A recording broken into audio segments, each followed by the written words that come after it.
안녕하십니까. 조변 조정입니다.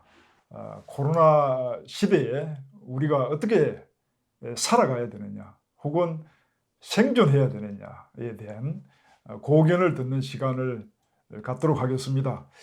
예, 오늘 귀한 분 모셨습니다.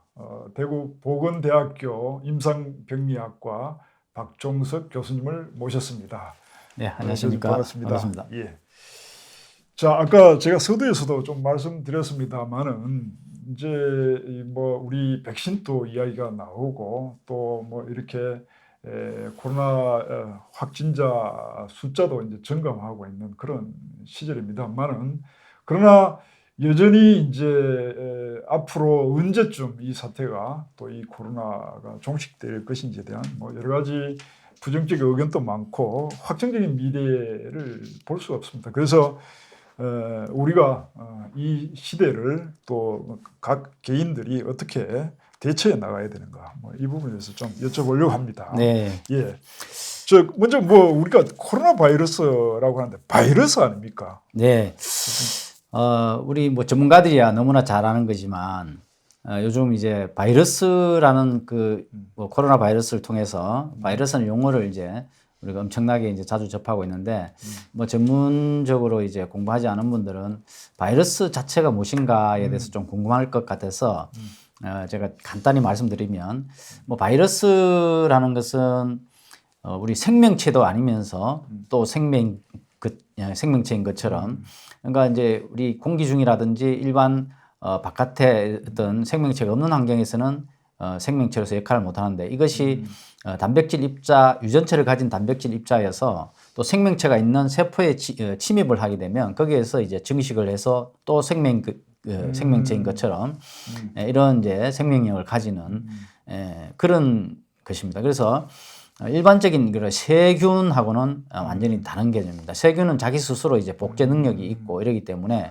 자기들끼리 스스로 증식을 할 수 있는데 바이러스는 스스로는 절대 증식을 못하고 어떤 생명체에 침입을 해서 거기에서 이제 증식을 하는 이런 성질을 가지고 있습니다.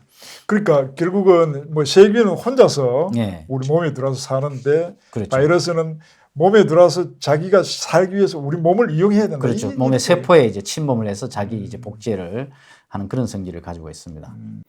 그러다 보니까 이제 물론 이제 바이러스도 또 종류가 많습니다. DNA 크게 분류해서는 이제 DNA 바이러스, 그러니까 DNA 구조가 유전체 구조가 이제 이중 나선 구조인 그런 구조가 있고, 그 다음에 이제 요즘 유행하는 코로나19 바이러스 같은 이제 RNA 바이러스, 그러니까 외가닥 구조. 이러다 보니까 이제 아주 변이가 잘 일어나는 특징을 가졌죠. 우리가 흔히 이제 최근 오랫동안 봐왔던 인플루엔자 바이러스도 이 RNA 바이러스고 일반적인 이제 겨울 독감 바이러스는 겨울 감기 바이러스는 DNA 바이러스인데 이 인플루엔자 바이러스나 그다음에 코로나 바이러스 계통은 RNA 바이러스다 보니까 변이가 심하다는 그런 특징이 있습니다. RNA 바이러스에는 코로나 형태가 있고 그다음에 인플루엔자, 뭐 독감, 홍콩 독감이라든지 했던 그런 이제 독감들이 또 이제 계절성 독감이 이제 RNA 바이러스. 그러니까 세균과 다르고 또 이제 혼자서 못 살기 때문에 몸에 들어와서 사는데 뭐 이제 아까 말씀한 DNA도 있고 RNA다. 이중 구조. 그래서 어렵다. 그 유전자 구조가 이중 나선 구조. 우리가 새끼가 꼬이듯이 이중 나선 구조인 것이 이제 DNA 바이러스라고 하고 그 한 가닥 외가닥이 있는 새끼는 이제 두 가닥이 꼬이지 않습니까? 그냥 외가닥인 그런 이제 구조를 가진 유전자 구조를 가진 것이 이제 RNA 바이러스라고.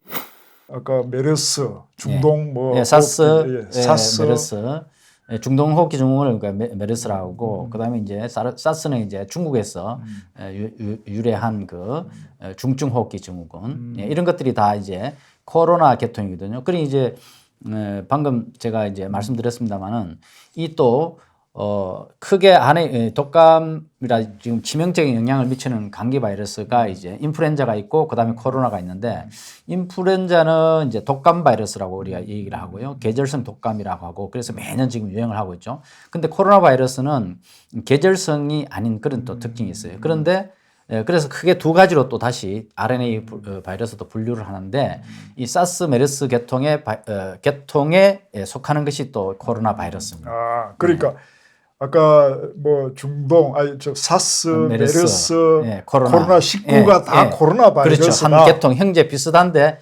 사스와 메르스하고 이제 코로나 바이러스가 유전자 구조가 한 89.1% 거의 한 90%가 유전자 구조 일치를 합니다. 그래서 지금 말씀하신 거 보니까 뭐 메르스도 그렇고 사스도 그렇고 요번에 코로나 19도 네. 그렇고 진짜 우리가 겁을 내고 네네. 뭐 이 치료법도 뭐 제대로 뭐 네네. 모르고 하는 뭐 네. 그런 예. 위험한 예. 나름은 위험한 그렇죠. 이게 이제 감기 종류는 신종, 맞습니까? 신종이니까, 그러니까 이게 변이를 해서 인류의 역사 자체가 뭐 질병과 싸운 역사인데요.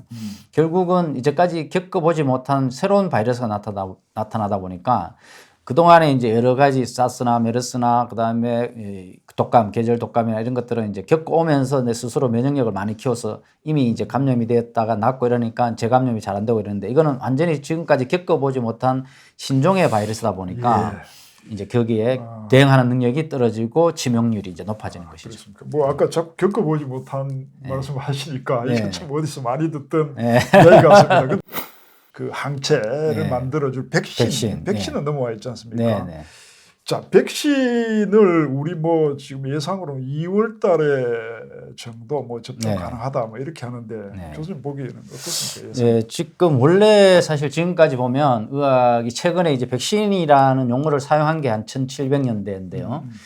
에드워드 제너가 처음으로 이제 백신이라는 것을 이제 개발을 그때는 뭐 개발을 한 것이 아니고 우연하게 이제 이제 소의 그 유두에서 이제 유두에 이제 어떤 그때가 언제? 뭐 그때가 1976년 에드워드 제너가 이제 천년두 천년두가 유행할 때 어떤 마을에 이제 소를 키우는 그러니까 젖소 있죠. 젖을 따는 이제 이 농부가 축산업을 하는 농부는 이 천년두에 감염이 되지 않더라. 그걸 이제 역학조사를 하는 과정에서 보니까 그 이제 축산업을 하는 농부들은 소의 젖을 따면서 소가 이제 천년두를 천년두를 알아도 소는 이제 치명이 되지 않고 죽지 않는 거예요.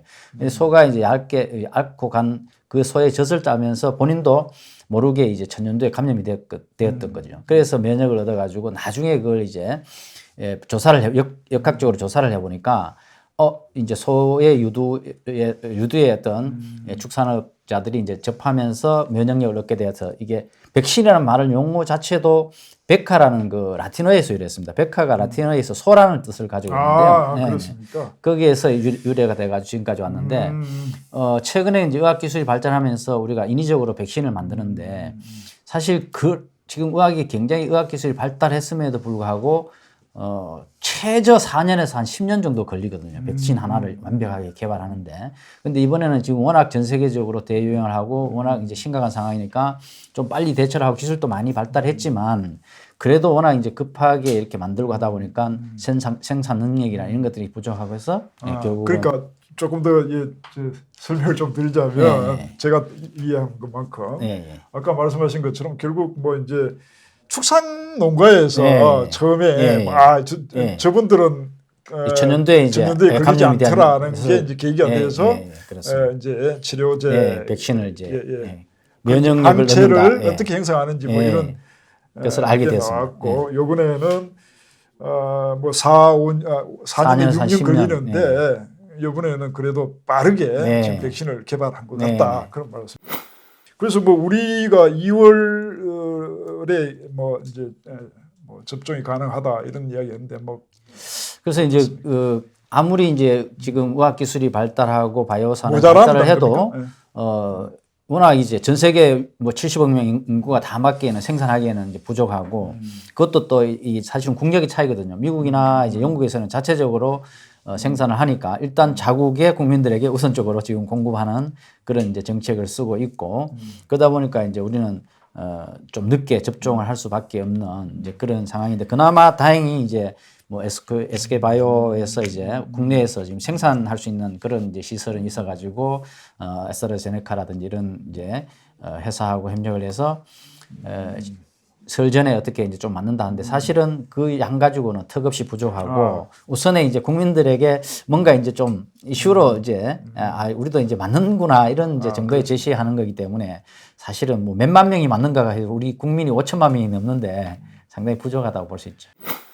교수님 뭐 여기서 조금 하나 뭐 좀 소위 말 헷갈리는 부분이 있는데 우리가 예를 들어서 뭐 대상 포진이나 뭐 일반 네. 포진이 나면은 왜 그냥 뭐 이렇게 치료약, 뭐 연고 치료해가지고 같은. 이렇게 하면은 또 죽고 또 그게 뭐 면역력이 떨어지면 다시 올라오고 뭐 이런 이야기인데 네. 백신도 결국은 면역 이야기 같은데 뭐가 그 차이가 있습니까? 네, 분명한 차이가 있습니다. 바이러스에 아까 처음에 이제 말씀드렸듯이 바이러스도 크게 종류가 DNA, RNA 바이러스가 있다고 말씀드렸는데 DNA 바이러스가 대표적인 예가 헐퍼스 바이러스입니다. 우리가 피곤하면 나타나는 입술 주위 같은데. 제가 모르게 DNA 바이러스. 예. 그게 이제 DNA 바이러스인데 DNA 바이러스는 아까 말씀드렸듯이 이제 이중 나선 구조이기 때문에 안정성을 취하고 있어서 그놈이 변이가 잘 되지 않고 이래서 치료약 개발이 비교적 쉽습니다. 그래서 치료약을 개발을 해서 치료를 하기는 하는데 그렇더라도 이 바이러스도 결국은 뭐냐면 면역력이 떨어지면 다시 재발을 합니다. 그건 뭐냐 하면 완치가 잘 되지 않고 항상 바이러스가 우리 몸속에 내재되어 있습니다. 그러니까 내재되어 있다는 것은 내가 면역력이 강할 때는 그 바이러스가 힘을 쓰지 못합니다. 그래서 면역력이 커지면 결국은 그 바이러스는 힘을 쓰지 못하는데 또 피곤하면 나타나는 게 면역력이 떨어졌기 때문에 재발을 잘 합니다. 그래서 그만큼 바이러스는 치료도 어려운데 또 반대로 얘기하면 내가 건강하고 면역력이 높아지면 바이러스를 이겨낼 수가 있는 거죠. 아니 뭐 코로나 바이러스도 그렇습니다. 똑같은 마찬가지입니다. 기준입니까? 예, 그런 측면에서 생각하면 예. 코로나 바이러스도 결국은 바이러스인데 우리가 인류가 조금 전에 말씀드렸듯이 인류의 역사가 질병과 싸운 역사거든요. 지금 존재하는 인류는 상당히 어떻게 보면 우수한 종이라고 할 수 있습니다. 그래서 바이러스와 싸우는데 어떻게 이겼느냐? 그 예를 들어 수천 년 전에는 약도 없고 어떤 항생제도 없고 어떤 치료제도 없었는데 그는 스스로 이제 질병과 싸워왔거든요. 근데 오늘날에는 이제 이렇게 어떤 이제 그 사람도 수명이 길어지면서 당뇨라든지 어떤 질병을 앓으면서 면역력이 떨어진 사람이 이번에도 보면 치명률이 높거든요. 오늘 또 이제 마침 이제 언론에 신문에 나왔던데 20대는 감염자 중에 한 명도 죽은 사람이 없어요. 근데 주로 이제 80대 이상의 당뇨를 앓은 사람이라든지 고혈압 어떤 지병이 있는 사람들은 치명률이 약 20% 정도 되는 그런 결과를 보면 결국은 뭐냐면 면역력을 높여야 된다. 결국은 이제 코로나 바이러스가 몸에 들어온다 하더라도 면역력이 있으면은 그렇습니다. 무증상이나 뭐 이런 쪽으로도 갈 수 있고 또 결국 백신이라는 부분도 그것이 만병통치는 아니고 결국 자기 면역력을 백신을 못 맞는 가지니까 자체가 면역력을 보충해 주는 그런 그렇습니다. 역할이네. 좋습니다. 예. 자, 그러면 뭐 답은 나오네요. 우리가 뭐 이 어려운 코로나 시대에 어떻게 생존해 갈 것인가. 그래서 이제 셰프들이 어떻게 생존해 갈 것인가를 한번 말씀해 주셨습니다. 네. 맞습니다. 그래서 방금 말씀드렸듯이 결국은 이제 스스로가 이기는 것이 가장 중요한데 이제 스스로 면역력을 키우는 과정이 너무나 시간이 걸리고 힘이 드니까 이제 인위적으로 이 바이러스를 배양을 해서 약독화시켜서 독이 없도록 만들어서 이제 그 균주를 사람에게 넣어가지고 면역 반응을 유도해내거든요. 그런 과정에서 면역력이 떨어지니까 질병이 있는 사람들은 오히려 이 약한 바이러스가 들어왔음에도 불구하고 이겨내지 못하고 이제 부작용이 나타나는 거거든요. 이제 그렇듯이 결국은 스스로가 이겨야 되는데 스스로 이길 수 있는 방법이 바로 저는 제가 그걸 여쭤볼게요. 뭐 음식 가능합니까? 네, 결국은 음식입니다. 생활 습관? 네, 맞습니다. 생활 습관, 음식. 뭐 요즘 마스크는 무조건 써야 되겠고요. 그 다음에 손 씻기. 저 같은 경우에도 개인적으로 차에 항상 그 물유지 같은 걸 갖고 다닙니다. 그러다가 잠시라도 어떤 사람들하고 악수를 했다든지 손을 만졌다든지 아니면 어떤 문고리를 잡았다면 이제 그 물이 없을 때는 물유지로 손을 씻어준다든지 이게 간단하면서도 사실 가장 중요한 부분이고요. 그 다음에는 이제 음식을 잘 먹어야 되겠죠. 그렇습니까? 어떤 음식? 저는 이제 제가 어떤 신문에도 기고를 하고 또 방송에도 제가 좀 자주 얘기를 했습니다만은 참고하시기 바랍니다. 네, 결국은 면역력의 가장 기본은 우리가 단백질 섭취입니다. 그 다음에 이 단백질이 왜 단백질이냐 하면 우리 몸에서 항체를 만들어내서 면역력을 갖게 되는데 이 항체 자체도 단백질입니다. 항체가 단백질을 먹어주지 못하면 항체를 만들어낼 수가 없습니다.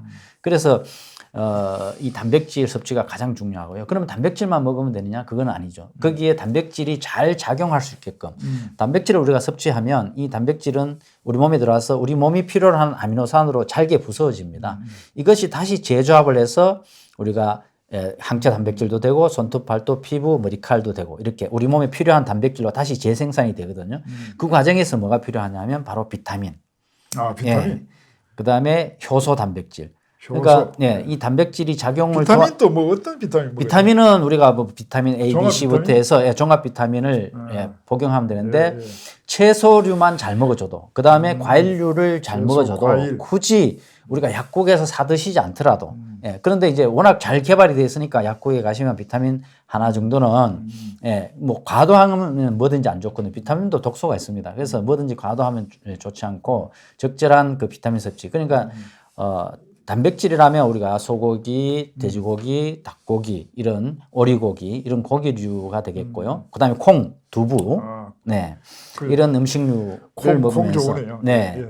그리고 이제 채소류, 그리고 계절성 과일, 요즘 같으면 딸기, 여름에는 수박, 뭐 그다음에 사과, 참외 이런 과일을 먹어주면 결국은 비타민이 이제 되는 것이고요.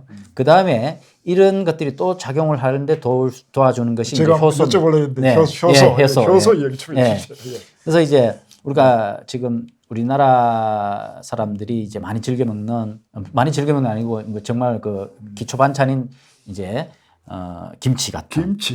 발효 음식이죠. 발효. 그래서 효소가 발효. 발효 뭐 한동안에 이제 언론에도 나오긴 했지만 이거는 분명히 과학적 근거가 있는 것입니다. 발효 음식이 당연히 이런 단백질의 작용이라든지 비타민의 작용, 비타민과 함께 협동 작용을 통해서 결국은 우리 몸에 필요한 양질의 단백질이 만들어지고 양질의 항체가 만들어져요. 기본적으로 그러면 이제 그 항체를 만드는 게 결국은 혈액이거든요. 혈액 속에 잘 아시다시피 백혈구인데 백혈구의 종류는 이제 크게 한 5가지가 있습니다. 그 이제 이 백혈구 중에서 림프구라는 것이 있는데 이 림프구를 많이 만들어내야만이 이제 항체를 많이 만들어내요. 림프구가 이제 항체를 만드는데 림프구를 만들어내는 게 이제 결국은 혈액이거든요. 그러니까 혈액을 만들어내는 공장은 이제 뼈 속에 있습니다. 우리가 이제 운동입니까? 뼈도 튼튼해야 되죠. 그러니까 운동을 많이 해야 되죠. 그렇죠. 그래서 걷기 운동이라든지 이런 뭐 야외 가서 마스크 근데 그것도 지금 마스크 끼고 알겠습니다. 자, 시간이 많으면 좋겠는데 우리 아마 박 교수님께서 뭐 여러 가지 언론에도 기고를 하시고 뭐 유튜브나 뭐 이런 데서도 강연을 하신 것 같습니다. 자, 뭐 시간이 좀 부족해서 마무리 말씀을 좀 부탁드리고 싶습니다. 어쨌든 우리 이제 코로나 시대에 결국 이제 백신을 통한 뭐 임시 방편도 우리 준비하고 있습니다만 결국은 스스로 환경을 또 개선하고 자기 위생을 관리하고 또 충분한 운동, 음식 섭취 이런 부분이 결국은 해답이다. 이런 말씀이신 것 같은데 한번 그래서 저는 이제 우리나라가 지금 어떻게 보면 감염률이 전 세계적으로 봤을 때 좀 낮은 거는 사실입니다. 지금 뭐 전체적으로 이제 조사를 또 더 해보면 어떻게 나올지 모르지만 그래도 비교적 상대적으로 중국이라든지 유럽에 비해서 낮은데 미국과 비교해서도 마찬가지고 저는 이제 유심히 봤던 게 생활 환경입니다. 우리가 유럽, 이탈리아라든지 미국 같은 나라가 선진국이어서 굉장히 위생 관리가 잘 될 거라 생각하지만 저도 이제 이탈리아도 가보겠지만 정말 위생 관리가 우리나라만큼 그렇게 잘 되어 있지 않습니다. 특히 제가 정말 저는 강조하고 싶은 게 우리나라 그 화장실 문화, 대중 화장실이라든지 공중 화장실이 굉장히 최근에 한 20, 30년 동안에 굉장히 위생적으로 잘 관리가 되고 있습니다. 그런 부분들이 결국은 이제 감염률이라든지 전염률을 낮춰준다고 보거든요. 그런 걸 봤을 때는 개인 위생 관리가 가장 중요하다. 그 개인 위생 관리는 아까도 말씀드렸듯이 마스크 철저하게 끼고 그 다음에 항상 수돗물이나 물이 있을 때는 씻고 또 집에 가자마자 바로 이렇게 세면대 가서 손을 씻고 이런 그런 것들이 기초